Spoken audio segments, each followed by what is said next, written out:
My name's Romana Flello.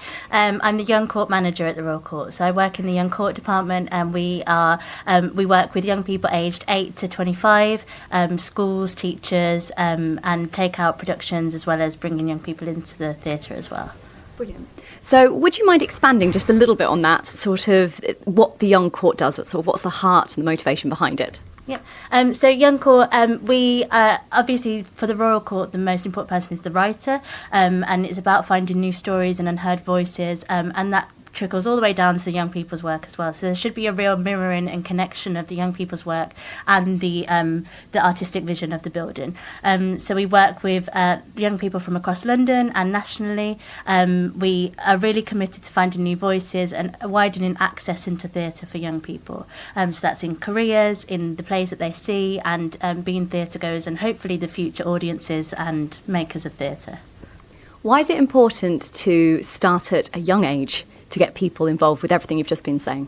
I think it's really important to start at a young age because theatre really allows you to question the world and allows you to communicate with other people, allows you to experience new things. And I think if you start that from a young age, then people are learning, people's brains are changing. You're doing that from a young age, which makes sense, I think. And I think if young people feel like they're allowed to be in theatre, it's not a hierarchy, it's not elitist, then they'll take that forward for the rest of their lives. And as a young person, they can include their family in that. They go home and talk to their parents. They can share the values that we share as well. Brilliant. So when it comes to picking topics, picking plays to bring to the Young Court, where do you even begin?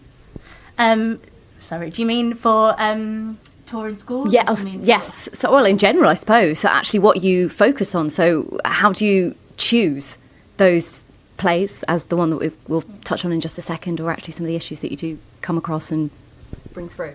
Okay, so we choose the plays mostly, again, it's because we feel like there's stories that really need to be told and stories that might not have been told. And we chose FGM, we didn't choose the topic, it's not we've chosen an issue and someone's written about it, it's come from the writer. So we chose this play because we felt like it's really relatable because the characters are teenagers.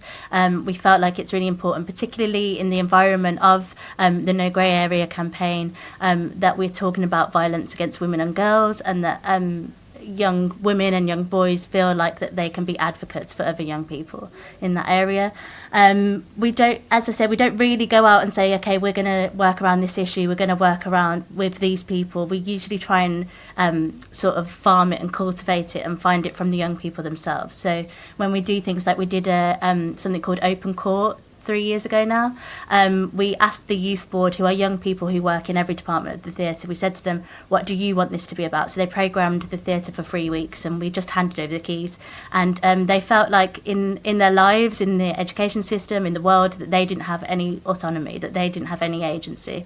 So we said, okay, it's yours, you do what you want. And between them they found artists, they found writers, they commissioned their own writers, they found topics that they wanted to make theatre about.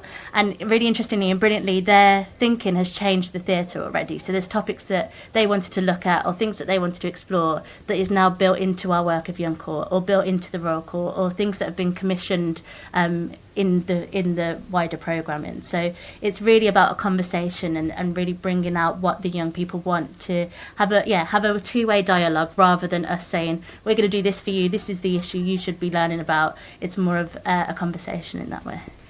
So how can people get involved with the Young Court if they want to sort of experience some of these things that you're talking about? It's really open. We advertise through social media and through the young people almost act as ambassadors for the projects as well. So they go out and encourage their friends or people they know to get involved through the work that we do in schools. So through schools tours, or schools come to us and have workshops. We run CPD for teachers. So it's always about sort of spreading the word that way, so teachers pass on to their young people, or community organisations do.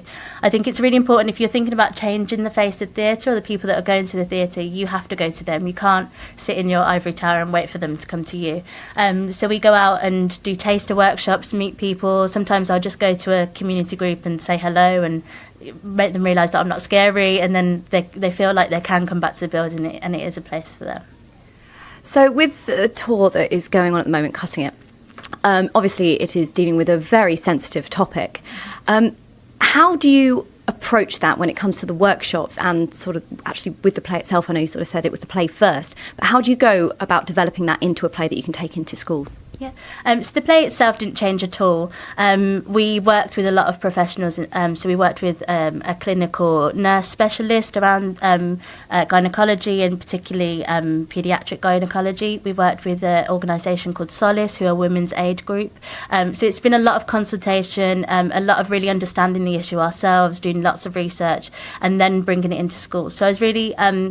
I found it really important that when we brought it into schools, we made it relatable to the young people, so that they could relate the issue they're hearing about. And while it might seem really alien to them, we linked it back to external pressures and pressures that they might feel in their lives. So ways that they feel that they might need to be physically attractive, or they might modify their bodies, or ways that they feel like they're pressured to become adults. So it's all about relating it back to their lives, and also removing a lot of the stigma around FGM. So you hear a lot in the media, the news, that FGM is linked to particular religions or particular cultures, and it's just really been about unpicking all of that and saying, you know, that's not the case, it happens across the world. And through group work and discussion, and it has been a really I suppose you can't really say joyous, but it has been a really joyous room, because every single young person in every single workshop has been engaged. No matter how much we're told, oh, you know, they probably won't talk, or they probably won't be involved. I think all of those things go out the window when it's such a sensitive topic, because every young person has felt a real impetus to talk or be involved in the discussion. I know we touched on sort of why theatre is so important within the young court, but particularly in schools. Why is it so important that shows such as Cuttin It come into schools? I think there's lots of different reasons why it's important that it come to schools. I think particularly as drama begins to be removed from the curriculum, as we lose teachers from schools, drama teachers, you're seeing less drama teachers training. I think bringing theatre into schools, with budget cuts around drama, schools might not necessarily be able to bring their students to the theatre. I think by providing it for free, students can see theatre that they might not necessarily have seen. I think particularly we've Cuttin It, the creative team and the performers are non-white. I think it's really important that we're bringing representative work into the classroom. You see on most of the set text lists, on most of the exam boards, you see mostly white practitioners, mostly dead practitioners. I think it's really important that the work that they see is new and fresh and representative of them.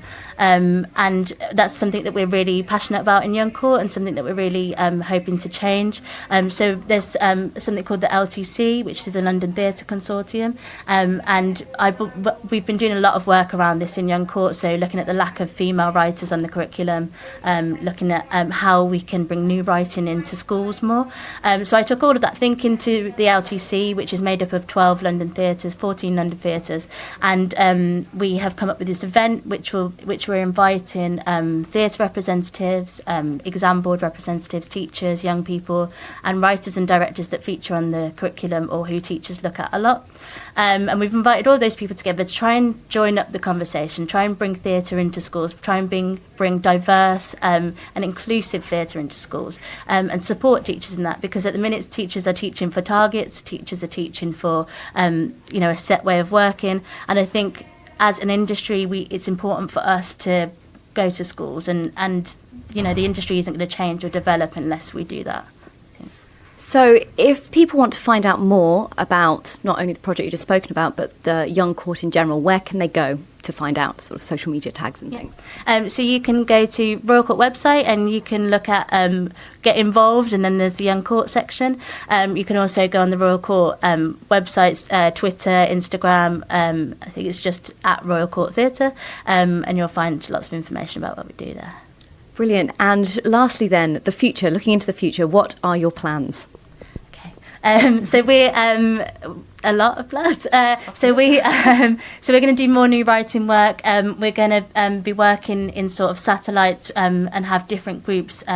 It's really important to us to find those unheard voices and to really go out into London and also nationally. I think a lot of the work is very London centric, and I think it's really important to take the work out of London and across the country as well. So we're going to be doing a bit more of that. As I say, we work with 8 to 25-year-olds. We've got little writers and big writers, and I think it's just really important to develop and have progression and clear pathways for young people. I think once they're involved in a project, that they continue with us and that they feel like they can see a career path in theatre. They might not want to do theatre, but that there's transferable skills for those. So it's really about enforcing stepping stones and a continued engagement and almost loyalty to the Royal Court. And also about really bringing more work into schools, encouraging more schools to come to us, and really supporting and developing teachers and students.